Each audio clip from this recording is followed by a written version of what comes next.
আম্মা জান আয়েশা রাদিয়াল্লাহু তাআলা আনহা প্রশ্ন করলেন, নবী গো, কিয়ামতের ময়দানে সমস্ত নবীদের উম্মতেরা সেদিন মিলন মেলায় সম্মিলিত হয়ে যাবে, একত্রিত হয়ে যাবে। পৃথিবীর শুরু থেকে কিয়ামত পর্যন্ত যত মানুষ দুনিয়ায় আসছে সবাই সেই ময়দানের মধ্যে উঠবে। ওগো আল্লাহর নবী, এত মানুষের মধ্য থেকে আপনি আপনার উম্মতদেরকে কিভাবে বাছাই করে করে জান্নাতে নিয়ে যাবেন? আল্লাহর নবী সাল্লাল্লাহু আলাইহি ওয়াসাল্লাম বললেন, ওগো আয়েশা, কিয়ামতের ময়দানে সমস্ত নবীদের উম্মতেরা যখন তাদের আমল নামা নিয়ে উঠবে, আমি আমার উম্মতদেরকে খুঁজে খুঁজে বাছাই করে করে আমি আল্লাহর জান্নাতে নিয়ে যাব। আম্মা জান আয়েশা বললেন, নবী গো, এত মানুষের মধ্য থেকে আপনার উম্মতদেরকে কিভাবে বাছাই করবেন? আল্লাহর নবী সাল্লাল্লাহু আলাইহি ওয়াসাল্লাম বলেন, আমার উম্মতরা যখন কিয়ামতের ময়দানে উঠবে রে, তাদের চেহারা, তাদের ওজুর অঙ্গগুলি নূরে ঝলমল করতে থাকবে। বলেন সুবহানাল্লাহ। যারা দুনিয়ায় থেকে 5 ওয়াক্ত নামাজ পড়ছে, নিজের অঙ্গ প্রত্যঙ্গগুলি ওজুর পানি দ্বারা ধৌত করেছে, কিয়ামতের ময়দানে ওই সমস্ত অঙ্গ প্রত্যঙ্গগুলি নূরে ঝলকাইতে থাকবে, ঝলকাইতে থাকবে। আল্লাহ নবী সাল্লাল্লাহু আলাইহি ওয়াসাল্লাম বলেন, আমি আমার নামাজি উম্মতদেরকে ওই নূরের ঝলকানি দেখা দেখা আমি বাছাই করে করে আল্লাহর জান্নাতে ঢুকায়া দেব। বলেন সুবহানাল্লাহ।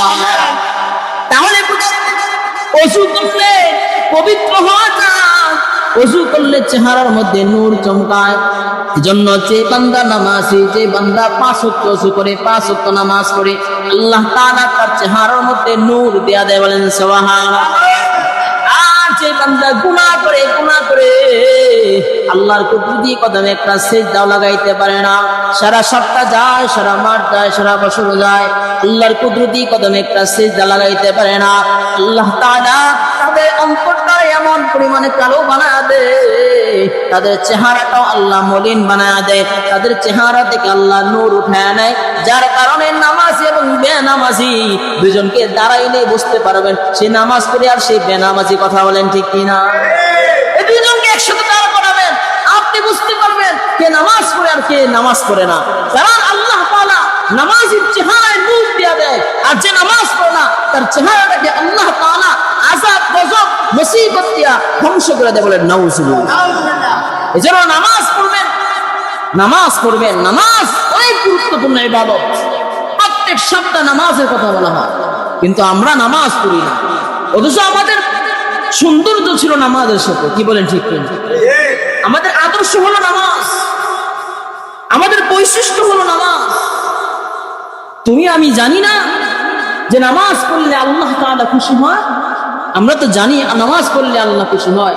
আরে নামাজ পড়লেই তো আপনাকে সুন্দর মানায়, নামাজ না পড়লেই তো আপনাকে বিধর্মীদের মতো মনে হয়, নামাজ না পড়লেই তো মনে হয় আপনি আল্লাহর নাফরমান বান্দা। কথা বলেন ঠিক কিনা? নামাজ পড়লেই তো মনে হয় আপনি নেককার বান্দা। এজন্য নামাজ পড়েন, নামাজের পাবন্দি করেন, নামাজের সময় সব কিছু বন্ধ করে নামাজের দিকে দৌড়ান। যেখানে থাকেন নামাজ পড়েন, পারবেন তো ইনশাআল্লাহ? এই চেহারা সুন্দর রাখতে নামাজ পড়েন, অন্তরকে পরিষ্কার রাখতে নামাজ পড়েন, নেক কাজ করার উদ্বুদ্ধ অন্তরের মধ্যে জায়গা করার জন্য নামাজ পড়েন। পারবো তো ইনশাআল্লাহ? হ্যাঁ, আল্লাহ তাআলা ভালো কাজের প্রতি আমাদেরকে উদ্বুদ্ধ হওয়ার তৌফিক দান করে। বলেন আমিন। এবং যত ধরনের খারাপ আছে আল্লাহ তাআলা আমাদের অন্তর থেকে সবগুলি দূর করে দেন। সকলে জবান করে বলেন আমিন।